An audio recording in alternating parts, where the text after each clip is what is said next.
Bonjour à tous, je vous invite à vous abonner à cette chaîne, à aimer, à partager, à commenter ces vidéos, c'est très important, c'est une manière de nous soutenir. Merci à vous tous. Alors, vous nous présentez 2 bandes dessinées, donc Parker, La Casse, c'est ça ? Le Casse. Le Casse aux éditions d'Argo et l'Axe, le Chouac... Le Chouka Rapplique. Le Chouka Rapplique. Alors, par laquelle vous voulez commencer ? On va commencer par Parker, d'abord parce que c'est pas le plus ancien, mais... Historiquement, d'une certaine manière, c'est le plus ancien puisque Parker est un livre de Darwin Cook, qui est mort, hélas, qui était un dessinateur américain, et qui là réalise une œuvre complète, c'est-à-dire de dessinateur et de scénariste, où il adapte en fait un livre de Richard Stark qui s'appelle Le Casse. Je me souviens plus du titre anglais original. Et Richard Stark est en fait le pseudonyme de Donald Westlake. Et Donald Westlake est un grand auteur de polar américain qui a écrit plusieurs dizaines de romans, plus de 100. Et il a des héros récurrents, et l'un de ces héros est Parker. Parker est devenu, entre guillemets, célèbre lorsque John Borman décide d'adapter le premier tome de Parker. Et le premier tome de Parker, si je ne m'abuse, s'appelle La Chasse. Mais voilà, ça m'apprendra à mal réviser mes fiches. Le Chasseur, pardon, The Hunter. Presque. Et donc, The Hunter, tourné par John Borman, avec Lee Marvin, c'est l'histoire d'un type qui veut absolument récupérer $250,000 parce que l'organisation, avec un grand O, les lui a volé. Et l'organisation, évidemment, qui est une organisation criminelle, le syndicat du crime américain, lui refuse ces $250,000. Et Parker a une méthode assez simple. Il tue tout le monde jusqu'à ce qu'il obtienne satisfaction. Et c'est joué par Lee Marvin, filmé par John Borman. C'est un film admirable, cinématographiquement très novateur dans le son, les angles des caméras, une magnifique lumière. Angie Dickinson qui joue le rôle de la fille, qui est remarquable. Vraiment très bon film qui a été à nouveau réadapté en 1999 par Brian Helgeland ou un truc dans ce goût-là. Enfin, avec surtout Mel Gibson dans le rôle titre. Remarquable film aussi.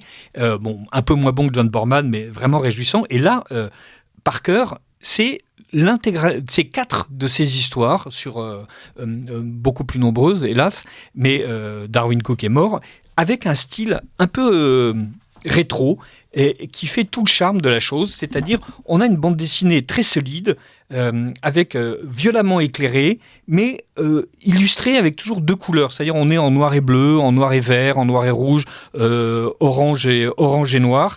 Et ce fait qu'on n'est pas chez Frank Miller avec des choses extrêmement cassantes. On a une espèce de touche années 60 vraiment agréable dans la patte de l'auteur. Et il y a surtout cette adaptation remarquable où on est vraiment pris par la bande dessinée exactement comme on est pris par les romans de Donald Westlake et donc, sous le pseudonyme de Richard Stark, où Parker à chaque fois est mis sur un coup parce qu'il a besoin d'argent. Donc il commence par expliquer que le plan est naze, il en refait un autre, il recrute des gens, il fait le casse. Bon, la moitié des choses se passent mal parce qu'il y a toujours un grain de sable. En gros, il y a des hommes, et les hommes, c'est de l'hommerie, comme disait je ne sais plus qui. Et on se retrouve avec des histoires palpitantes, et il n'y a pas un seul téléphone portable, il n'y a pas un seul génie de l'informatique, il y a juste des types qui jouent de la perceuse et qui sont très très bons quand il s'agit de conduire des voitures. Et on est au cœur d'histoires qui sont vraiment passionnantes, avec un côté un peu schématique du dessin, beaucoup d'ombres chinoises, des explosions magnifiques. Vous allez croire que je suis obsédé par les explosions, mais il y a un rendu des matières à travers ce vocabulaire assez simple, ce graphisme assez simple, ces simples silhouettes, le ciel étoilé, le bruit des voitures, la manière dont la poussière vole, la manière dont la musique s'inscrit, la manière dont parfois les silhouettes se détachent sur un fond blanc. C'est-à-dire, vraiment, toutes les ressources de la bande dessinée sont bien mobilisées, depuis l'extrême précision du visage jusqu'au contraire une vision totalement épurée et presque zen de ce que peut être un casse. C'est remarquable. Et ça existe alors en album séparé. Alors le mien, je l'ai acheté quand il est paru.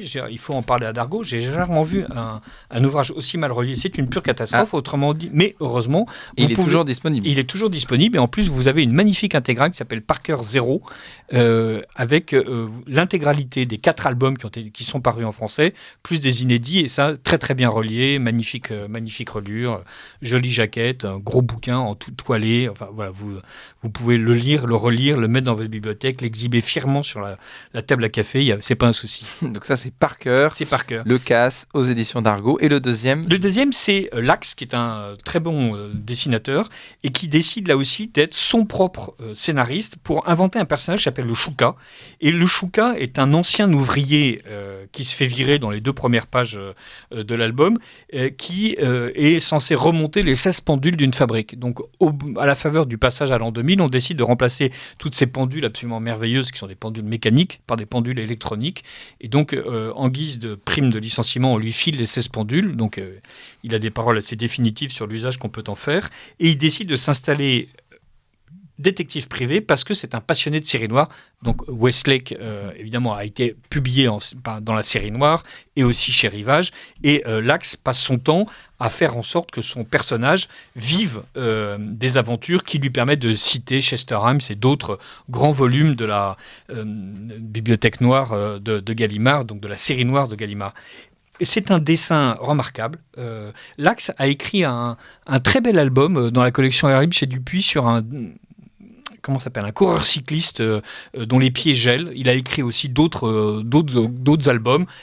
J'aime beaucoup Lax quand il est son propre scénariste. Je trouve qu'il a une fantaisie, une manière de raconter les choses qui lui est bien personnelle, y compris quand il raconte une histoire vraie comme celle de cet aigle foudroyé, donc ce coureur cycliste.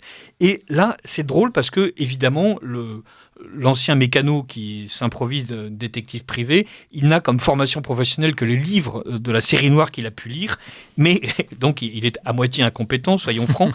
Et il y a une inventivité graphique remarquable. C'est un album très classique de facture, mais avec parfois un montage extrêmement rapide, des cases surprenantes, de temps en temps un pictogramme à la place d'une réplique, et ça fonctionne, c'est très efficace. Il n'essaye pas de faire dans l'expérimental, mais il teste beaucoup de choses, et c'est très réussi, très bel ancrage. Vraiment une bonne... Et en plus, l'histoire est très drôle, puisque fondamentalement, on se rend compte que ces histoires abominables, il y a des gens qui meurent, on les écrase, on les avoine, on leur roule dessus, on les jette du haut d'un toit, et à chaque fois, on comprend peu à peu qu'il s'agit surtout de permettre à la mère du méchant très maléfique de gagner enfin un tournoi de Scrabble. Et donc, cette série de catastrophes horribles est uniquement la manière dont un bon fils veut permettre à sa mère de gagner un tournoi de Scrabble en faisant en sorte d'empêcher la doyenne des joueuses, qui est redoutable, de remporter une fois de plus la coupe. Et donc le prétexte est débile. Les personnages sont absolument attachants parce que, évidemment, on est pris tout de suite de pitié et de sympathie pour ce type qui perd son boulot, et sa maladresse ne fait que nous réjouir. Et de temps en temps, il commet une action intelligente, un bon coup de poing, une idée lumineuse, donc assez rare. Donc c'est un peu un privé la Chandler, mais qui réussit à faire avancer l'intrigue. Voilà, c'est drôle. Il y a eu 6 albums. C'est toujours disponible chez Dupuis. Alors je ne sais pas quand on va sur le site de Dupuis, c'est toujours disponible, mais ce sont des albums qui sont un peu vieux, puisque là, ce premier album a été publié en janvier 2001.